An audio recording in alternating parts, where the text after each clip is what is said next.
What's going on, world? And welcome to another edition of the Black Mental Health Podcast. I'm your host, Reg.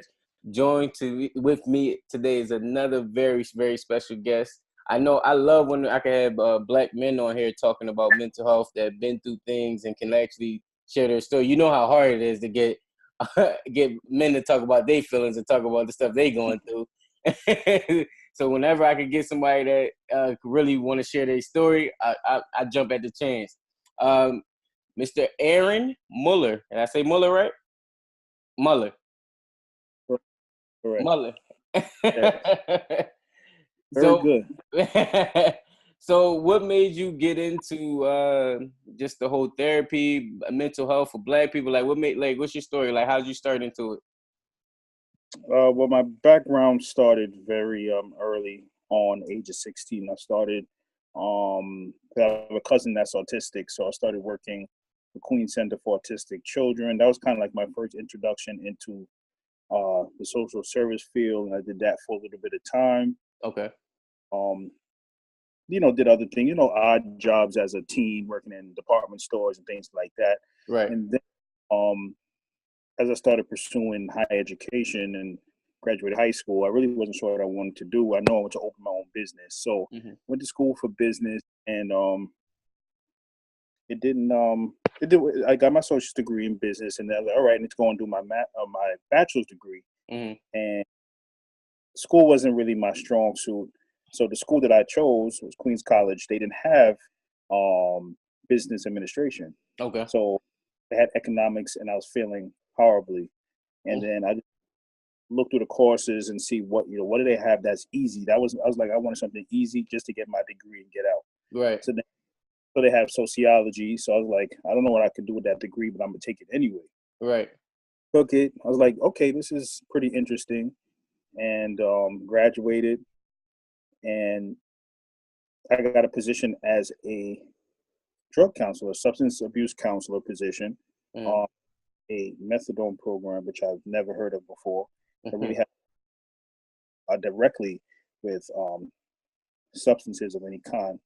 So I got the position. I was very excited, but it was anxiety provoking as well, because I'm like, now I have to counsel people about drugs. I've never done drugs before, and come out of my shy shell.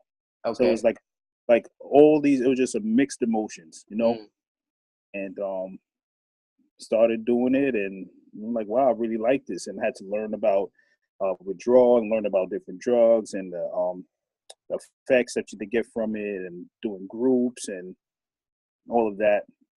Fast forward 2 years, I discovered that I had to go back to school to get higher education, and so discovered social work field, because most of the directors in these programs are social workers. Went back to school, and that was it. I knew when I started going, this is what I wanted to do. And everybody says that social workers, make a lot of money, and that's not a good field to get into. And in every class, I was like, y'all going to be poor. I'm not going to be poor. Right. I say, because once it's a passion, and I'm like, then I knew I had the business aspect, the business background. I'm like, I'm going to find a way to merge both of my loves together. And it's been up ever since. So that was kind of how it started. So it's like I was destined to be in here, but it didn't happen like a real traditional way. Like I knew what I wanted to do. You know what I'm saying? But I don't regret. No, that's sort of how I landed in this field of like mental health. Like I went to school and studied communications, but you couldn't tell me that I was about to be talking about mental health or like just getting in there and talking, because I always knew I wanted to talk to kids. I always knew I wanted to do something like having conversations with people, and I always knew I had like different issues within myself, but I didn't know how to combine and package all them things. Like you said with entrepreneurship, I knew I wanted to be an entrepreneur as well, but I didn't know how to package everything together. And so like stumbling, like you said, them come the traditional way. Like I had to stumble into this. I went through many different phases before I got to here. So I listen, I understand the journey completely. What part of New York are you from? You from New York, right? Yeah. So Queens, New York.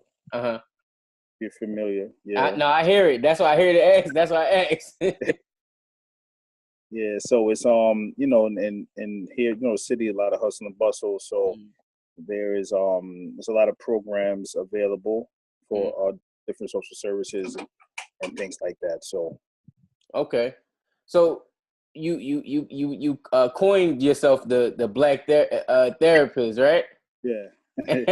What made you take on that name and like start to like call yourself that? Like,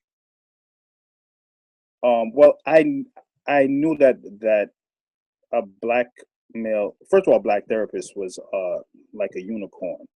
I knew that from the moment that I started doing my internships, and they were excited, like, wow, black male is coming.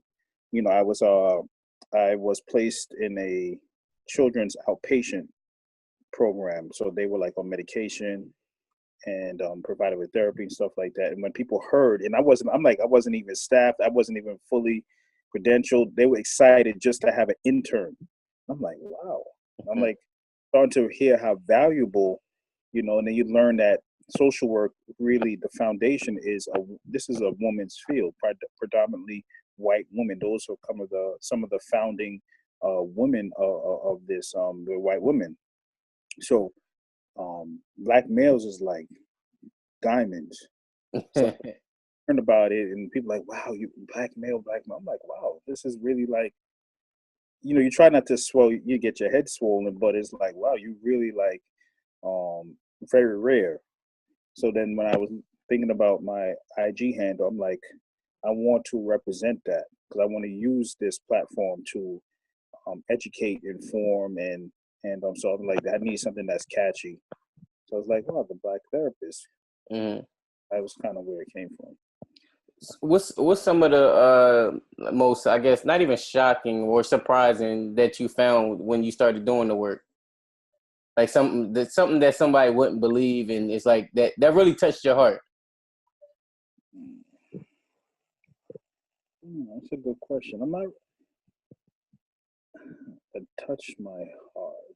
Sometimes you get situations. I know I watch like SVU and Law and Order, and then I see certain things, and it's like you can't believe certain like children go through that, or you walked in, or you was dealing with a family, and it's like, wow, I don't even know how I would even came out of that story. Like, I know you probably run across a bunch of families and stuff that you be like, I mean, there's so many different cases. Each of them touch your heart in a different way. Not only am I in a clinical setting in terms of seeing people privately, but I'm also a school social worker here. So, seeing what and hearing what the kids go through on a daily basis, then have to come to school and function and sit for 6.5 hours a day. I think that is the most interesting, and that kind of makes me like, dag, that's really a lot. And then kind of more, work with them and be patient with them and understanding, like, okay, you've been through this last night, and then you have to like sit still, and there's a lot of trauma, that experience and see on a daily basis, and have to come to school and function. So that really, that really touches you. Like, they shouldn't have to go through that and see those things. as far as like men, I know specifically because once I came into this field, I always tell people I'm not a therapist, but I know that therapy is so important, and many people in our community cannot afford therapy. So I always felt like, all right, like what we're doing now is kind of free therapy, where you talk and you tell about the situation, like you said, explaining that it's different trauma, different situations and stuff that's going on. What have you learned about young men? Because I feel like we have a lot of, like you said, you're an anomaly, you're a unicorn going into that stuff. What have you noticed about the young men and how they're dealing with you being in that field? You get what I'm saying? Like when you talk to them and what their understanding is. So first, I kind of dissect everything that you said. So one, they're caught off guard when they see me, like, wow, you're a therapist, and I kind of explain what you do. I mean, what I do and stuff like that. Because I don't really dress a traditional shirt and tie. Sometimes I do. It depends on how I feel.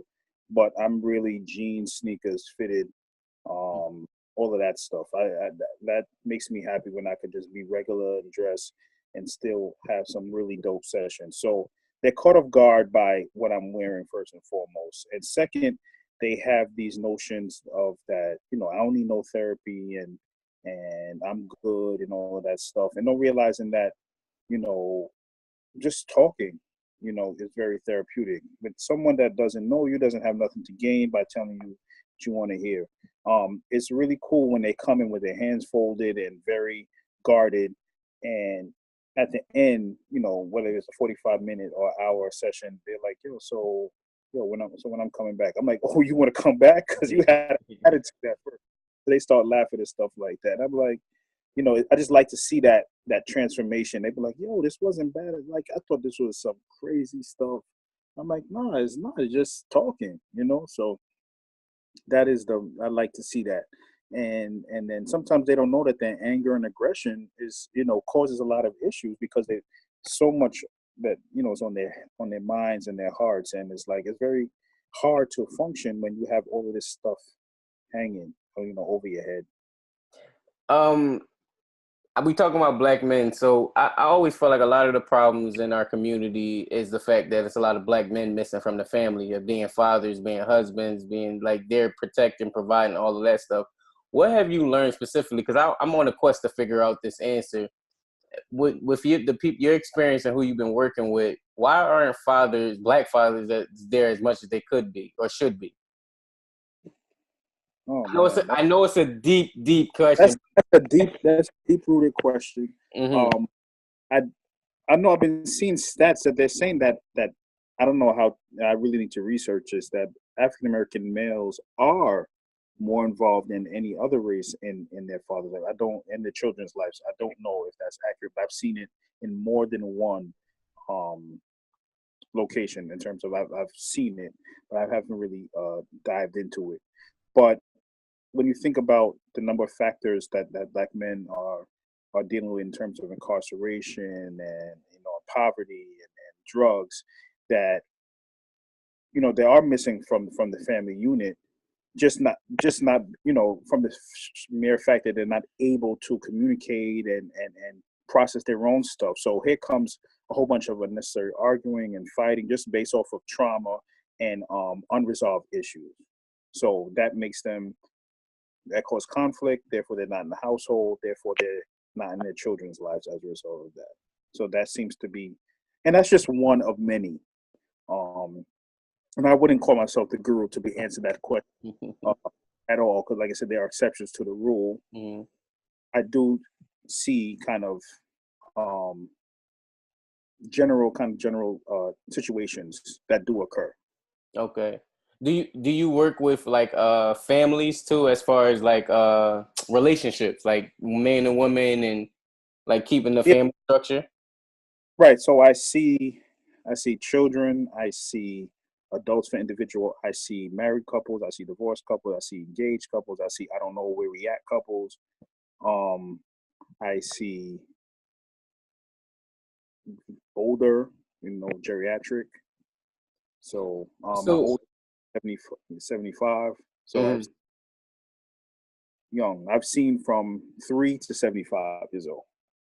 So what the reason why I asked that, we talk about the fathers, but what about the black man and woman relationship? Like you see how black love is big right now, but why is the divorce rate so high if black love is so big right now? That's a good question. Well, often find out was it destined from the start for you guys to get married and be together. Oftentimes, there were issues that, and of course, there are going to be issues, but they have not been resolved or addressed, and that it's assumed that once we get married and get the house and the kid, that people are going to change and things are going to get better magically. And I think that's it. One of the biggest disappointments that people see is like, wow, it doesn't change. Exacerbates because now we have all those other stressors on top of mortgage and car payments and daycare and pampers and crying on top of issues that was like swept underneath the rug. So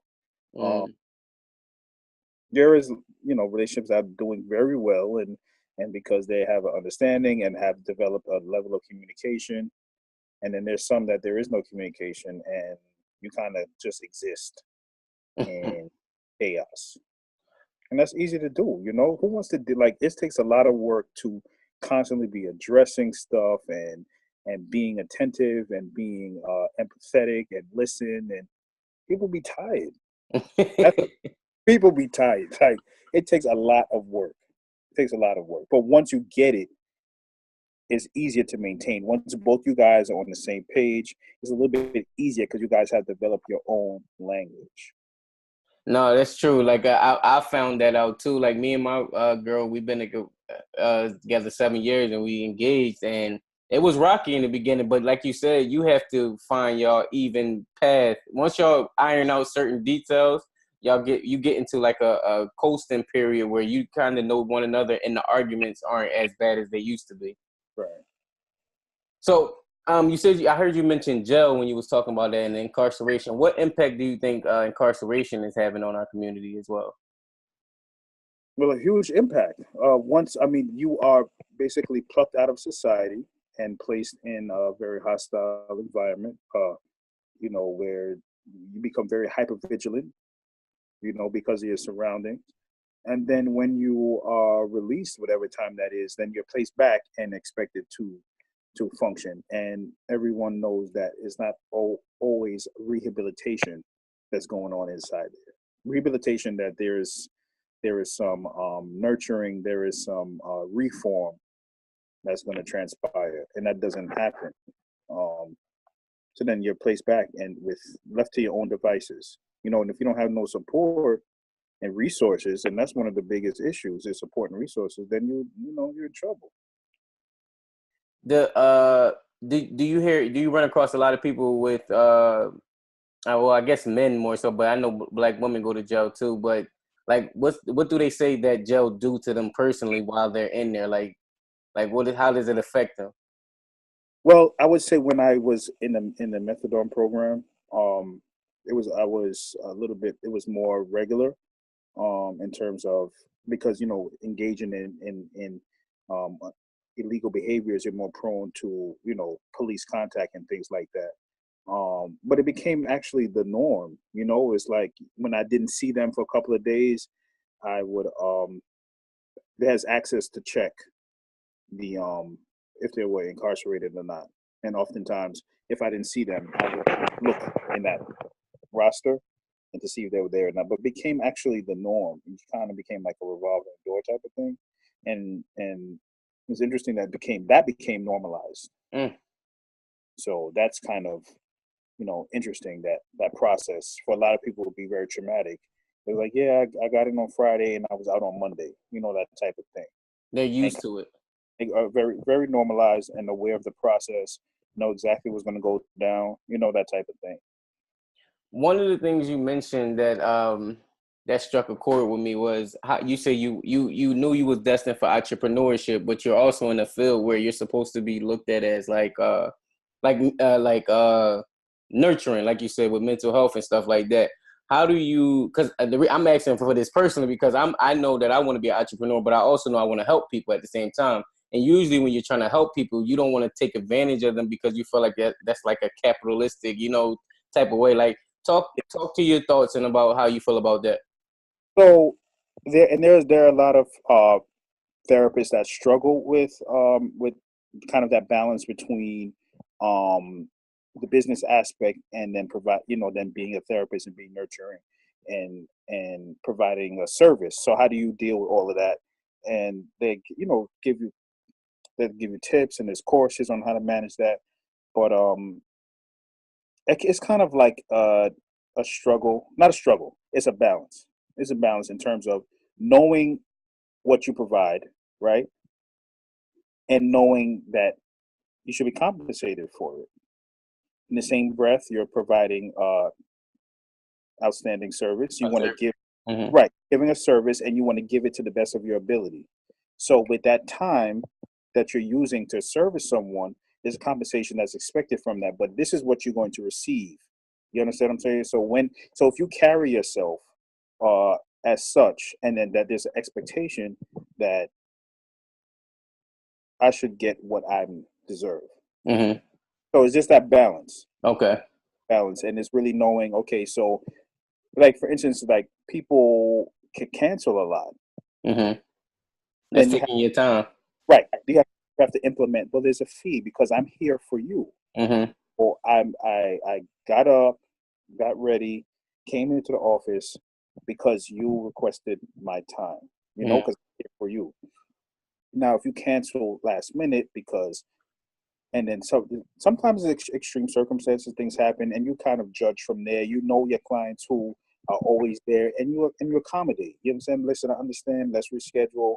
Um, the beauty is that there's a phone, and that's what you want to encourage your clients. Please just let me know. There's notifications of your appointment is coming up, therefore you can't forget. We have that that strategy where you let us know, you confirm your appointment, you have 48 hours to let us know if you're coming or not. Because by Saturday, if you have plans or I can't make it or something's coming up, then some people are like, oh, I forgot. Okay, so now you have this reminder, mark your calendar and stuff like that. So Mm-hmm. it's really about being confident and not feeling guilty because you are implementing, whether there's cancellation fee or whatever it is. It's just feeling confident in that I'm doing what I'm supposed to do. This is decency and order. And as a therapist, I have to model for you what is boundaries and limits, because oftentimes people come into therapy because they don't know how to set boundaries or follow boundaries. So this is the first place where you model it. Right. You spoke about police and the jail system and all that. What effect have you ran across that the police and the relationship with the community is having on people's state of mind? Well, being able to, first, if a black male comes into my office and I've dealt with that, I don't have to impose my views or my experience can be very different from theirs, but I can certainly align with that experience because I've been stopped for driving late model vehicles and stopped unnecessarily, ticketed unnecessarily, points on my license unnecessarily.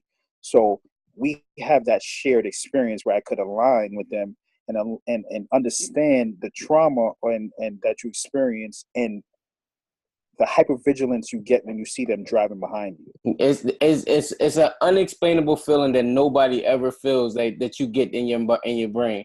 See them behind you, and your stuff is straight. You ain't got no drugs in the car, but it makes you feel like you need to check your glove compartment. Like it's real like that. So I can understand that experience and kind of be empathetic as opposed to my counterparts that mean not. They could just nod their head and say that must have been difficult for you, but I feel it. I get it, and it's not always about your therapist being in the same experience, but that is very, very important.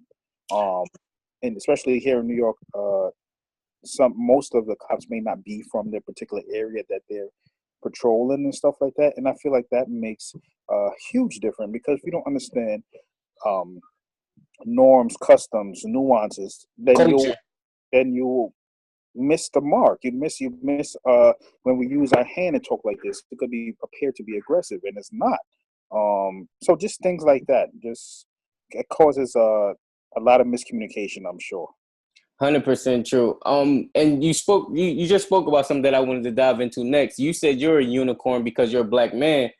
Black people in general are unicorns with the therapist community, where it's not many black therapists.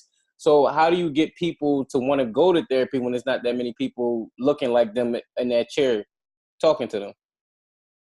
So with social media, um, let me backtrack for a minute. They'll most likely find a black woman more than a black man. So if you want to look at, let's do like a scale of who is the prominent. So in therapy, you will find a therapist would be a white woman, then a white man, then a black woman, and then a black man. So they will find a black woman more than they find a black man because you hear a lot of people say, "Oh, I can't find a black man. I can't find a black man." But the word is getting out there, just in terms of, so like I said, social media. People are seeing a lot more um, people coming out saying, "Hey, I'm a black male therapist." Um, here's some information, you can sign up and things like that. So that now it's becoming more overt, as opposed to, because it's very hard to find, very hard to find initially. Yeah, that was the whole reason why I created this platform. I want to bring therapists and shed light onto the people in our community that need help, and also like I kind of want to be that bridge to me saying like, yo, Aaron, I got somebody that might want to deal with you, and get to be that bridge to bring everybody together. And like I said, it's a beautiful thing that you're doing, while like you said, being a unicorn and being in there talking to them and getting that word out here and spreading it and making it more normalized within our community, because it's not normalized. But on the opposite end of that, I wanted to ask you, have you seen that, and I'm writing a blog about this coming out soon, that it's a surgence of mental health and talking about therapy in the community, but there also are people that are like trying to, I want to say profit or make a bit, like, people are just saying it to be cool. It's trendy. That's the word I'm looking for. It's a trend and people want to make a thing out of it now. What is your perspective on that? Well, I'm hoping not, because this is like I live and breathe this. So I'm hoping that it's not just some trendy thing. You know what I'm saying? And this conversation came up with myself, and I have two other therapists, brothers that I'm cool with. We have like our own little network or whatever, and we was talking about that, like how you feel about it. And I'm like, you'd never know someone's true intentions, stuff like that. Don't know, but just hoping that people are like really genuine about what their mission is, and really trying to help, and not just trying to profit off of, okay, yo, let's do this and do that just because, but you really want to make an impact. And I see a lot of different stuff coming up, people doing a bunch of stuff, which is great, so I'm hoping that it really affects and touches someone.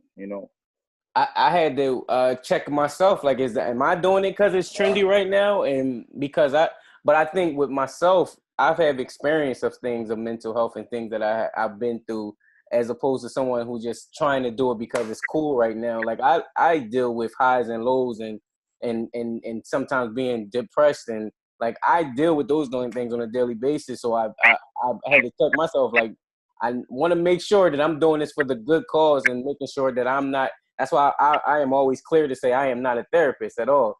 Like I can connect you to someone, but I am not a therapist.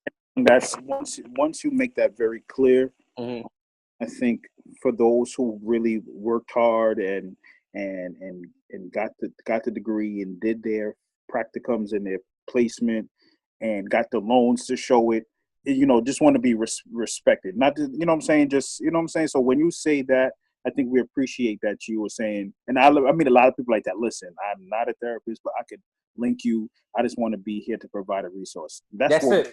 That's all we need. If that's it. Everybody has their place. So now, what I'm saying, that's that soft handoff. You know what I'm saying? A warm, whatever they call it, but whatever. The warm lead. Yeah, what I'm saying? So pass it on. You know what I'm saying? Because I may not be directly found, but you know somebody that needs it, and you just pass it along. And that's what it's about. And that's what resources is. You know what I'm saying? So what do you say to the middle ground of people that can't afford therapy and don't, like, how do we get those people help? So let's be real clear about affording therapy. And I talk this a lot to people. Like, we value what's important to us, whether if it's going to the gym, whether it's going to church. We value what's important, and there's exception to the rules where you just can't, and I get that. But if you're gonna buy Gucci chancletas for $650, because that makes you feel good for that moment and you look good, and Gucci, great, that's nice.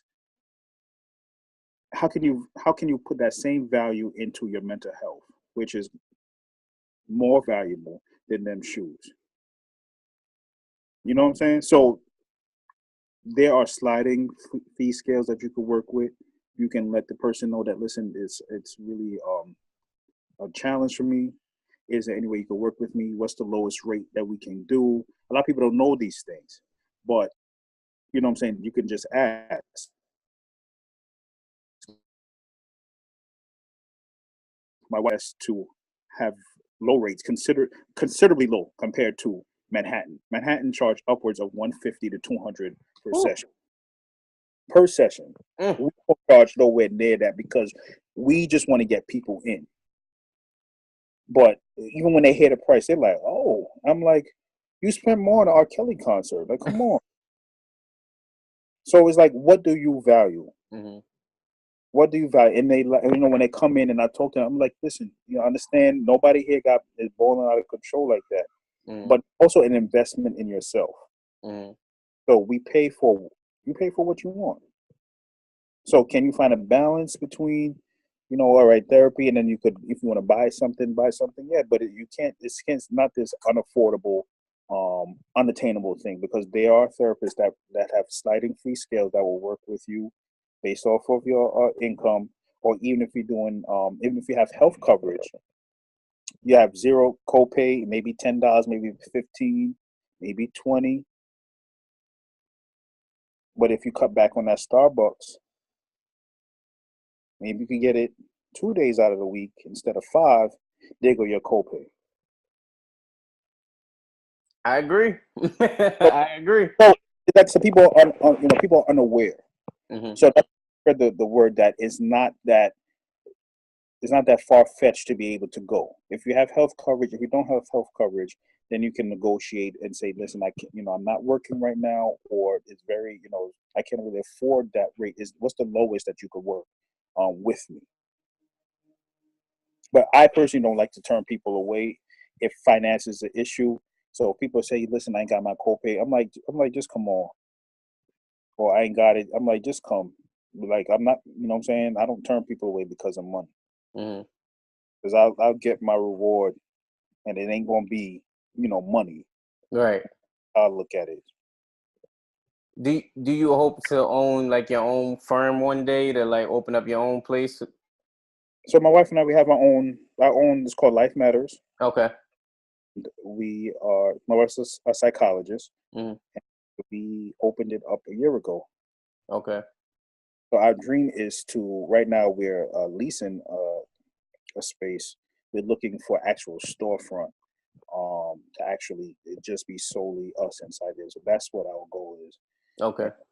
Provide groups and really expand. So that's what our goal is. But yeah, we have our own Black owned and operated married couple therapy practice. That's nice, man. Congrats, man. I appreciate it. Like we need it for the culture. That's why I say I appreciate it. We need it for the community, and like one step at a time. And it only takes one, and then you build it up from there. Yeah. So at one point we were seeing couples together. So Mm-hmm. you would get me, you would get her, and then we would see two couples, and they enjoyed having the male and female perspective from a married couple. So Mm-hmm. we were doing that until my son was born. So we haven't done that for about almost 2 years now, because when I'm at the office, she's home with him, and vice versa. So Okay. Quick. I have two more questions. Two or three more questions. You said you and your wife opened a practice. Who do the therapist talk to when he needs therapy? oh, well, the therapist do you consult. Well, there's supervision you consult with, um in terms of like challenging cases, or like run things by. So my wife, we bounce ideas off of each other, and like I said, I have my therapist bros that I consult with. And then if there is an personal stuff, then you go to a therapist. Okay. Not you, but you go to a therapist. Yeah. I know sometimes the people that help out the most, and they usually have their own struggles that they're dealing with, and it's the kind of the reason why they get into it. So it's like who do the go to guy goes to, and Yeah. sometimes it's nobody. Well, yeah. Well, that's if you're not, whether if you're busy or you just feel too prideful. But it's not about a pride thing. It's about if you need it. So there's doctors go to doctors themselves, and dentists go to dentists. So what I'm saying? You're not gonna operate on yourself. You ain't gonna sit and give therapy in the mirror to yourself. Like, listen. But there's a level of awareness Mm-hmm. that I think clinicians have about themselves. Mm-hmm. This training, you're able to identify certain things about yourself. Mm-hmm. because it's very important that you could be self-examine, because you need to be aware of um, any kind of biases you may have. Say if you're working with a client that may touch on something that's very, personal to you, you have to be very aware of how your responses can impact them. So you always have to be aware of yourself. And if like, listen, this is too much, if I'm having some triggers from what I'm experiencing, then I need to either refer to somebody else or have have some supervision to kind of process what you're experiencing. So that's, some kind of counter transference. I got you. No, I understand. And self awareness is so important that people don't. I feel like that should be the one thing that people should focus on for anything. If you are self aware, a lot of your problems could be like at least attacked in some type of way. If you're more self aware. Right, and even if and that's exactly the term that I use with a lot of couples. I'm like, if you are self-aware, even if there's no resolution, is that it's in the atmosphere. It's kind of known. But if it's something that's dormant and you're not aware of it, then that could cause a lot of unnecessary issues. That's true. It's 100% true. I had well, hold on, let me go get this next question. Modern Man. You got selected to be Modern Man. Was it 2018 for Black Enterprise? Yeah. How did it feel? How did it come about? Like, give like the whole take on that. Right. So you're basically nominated based off of your accomplishments, um, based on your style. So there's a number of areas. So they look at your uh, social media, the various social medias. I guess they look at how you dress. They look at what's your, what are you presenting and your impact, I guess, on society and stuff like that. And based off of that, you are selected. So, I mean, I couldn't believe it. Couldn't believe Black Enterprise magazine, like you see it on newsstands and stuff like that. So to be selected to be a part of that is just crazy. Was it a phone call or an email? Like, how did you get the information? I was selected, and they was like, okay, so we let you know, and you're going to have the article ready. You can present it to all your family and friends. So I got it when I was on vacation. I was like, wow, so like it was really nice, really nice. That's what's up, man. That's what's up. My final question is: we talked about a lot here. What is your overall perspective on mental health in the Black community right now? I like the way it's going. I feel like it is. While there's still pockets of it being taboo and there's stigma, but I feel like the level that it's on is like, this is the highest like awareness in my lifetime that I've seen. Even first starting out in the field, 10 years ago.